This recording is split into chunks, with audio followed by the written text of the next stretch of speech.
One of the things that I really look forward to every year is having the opportunity to plant my very own hanging baskets. A great time to do that is in May and June, or at least once the frosts are finished, and they'll be flowering until the frosts come. Part of the fun of planting your own hanging basket is you get to choose what plants you want to put in there. You choose the colours that you want. It's always important though to have a good variety of trailing plants and bush plants, and definitely a feature plant for the middle of your basket. So we've chosen today some busy lizzies or impatiens, and they're your bush plants which will form the edge of the hanging basket. We've also chosen a selection of trailing plants which will plant out the side of the basket, and also some at the top that will spill down the sides. We've also chosen a geranium which will go in the centre of the basket. The first step to creating our hanging basket is to first put the moss in the base of the basket. It's really important that moss is really wet. The reason behind that is that you want it to stick together and adhere, so when you actually put it into the basket, it doesn't fall through the side of the frame. So what you want to do is to get your moss and pat it into layers. This means you can overlap it to the previous piece that you've put in, which helps lock it in position and helps prevent it from falling through the frame of the basket. And we're going to build it up the edges up to about halfway up the frame before we put our first bit of compost in.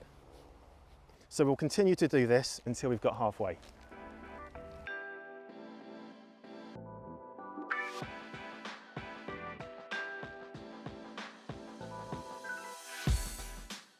So the next step is to put compost into our basket. I've chosen today this peat-free moisture control all-purpose compost. The beauty behind moisture control compost is that it can keep the moisture in the compost for longer. So I'm going to put our compost into the basket, and we're going to put the compost in up to the height of the first layer of moss. So once the compost is in, it's an ideal time to add some fertiliser. So we've chosen this slow release all-purpose fertiliser. What this does, it breaks down gradually over weeks and weeks to come, so the plants in the basket will be fed for a long period of time. All you need to do is just to shake a few of the granules in, just to give a covering over the top, and with your hands just mix it in. And what we can also do is add some water retaining crystals. With hanging baskets, they can dry out so quickly, be it from the sun or wind, so just putting a small amount of this in will go a long way.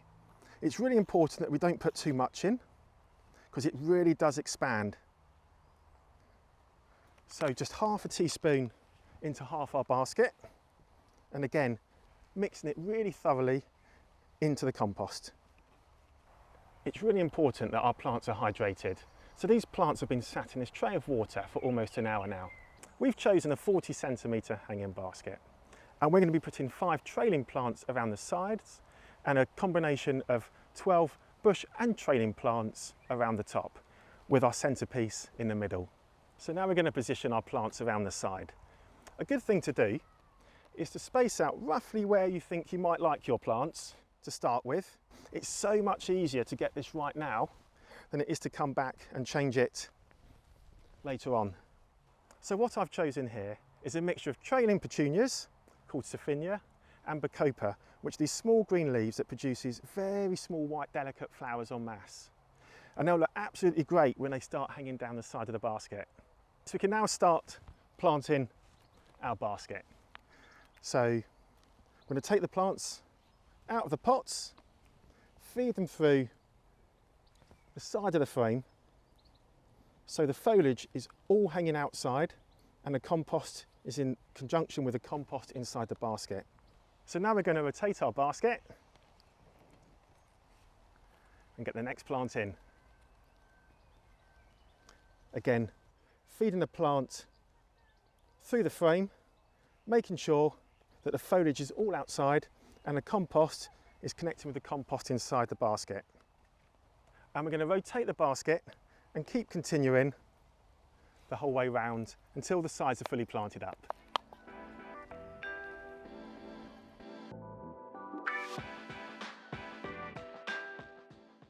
So now we've planted the sides of our basket, We just need to put moss up to the top rim and then infill with compost, fertiliser, and add a little bit more of the water retaining crystals. Then we're ready to plant the top.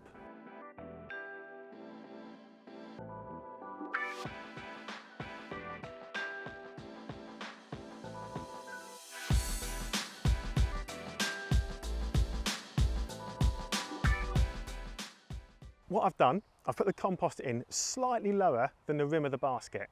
And the idea behind that is when you come to water, the water and the compost doesn't overflow out the side.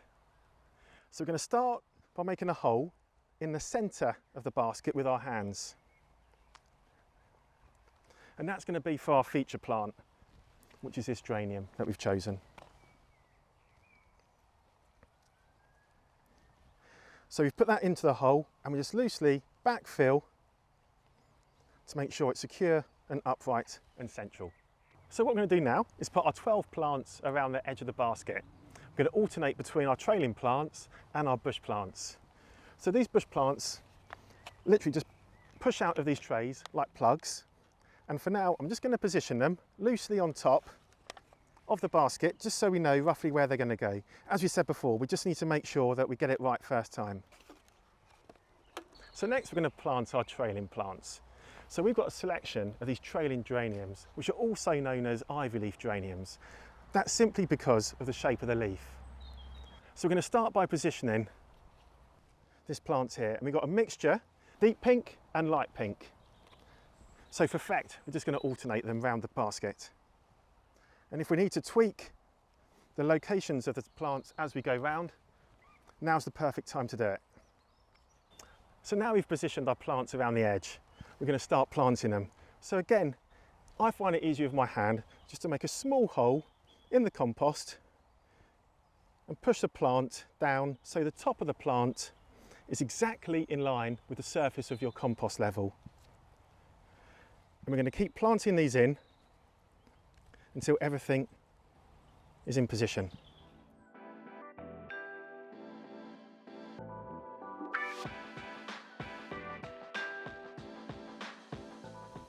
And there we go, and that's our basket planted. So hanging baskets require a lot of water. There's an awful lot of plants in quite a small space, all competing for the same moisture and nutrients. So water daily, feed weekly. The other thing to do is deadheading. That is pinching out the flowers as they finish. By taking out the dead flowers, that helps promote new, fresh buds, which keeps the flowering period going for as long as it possibly can.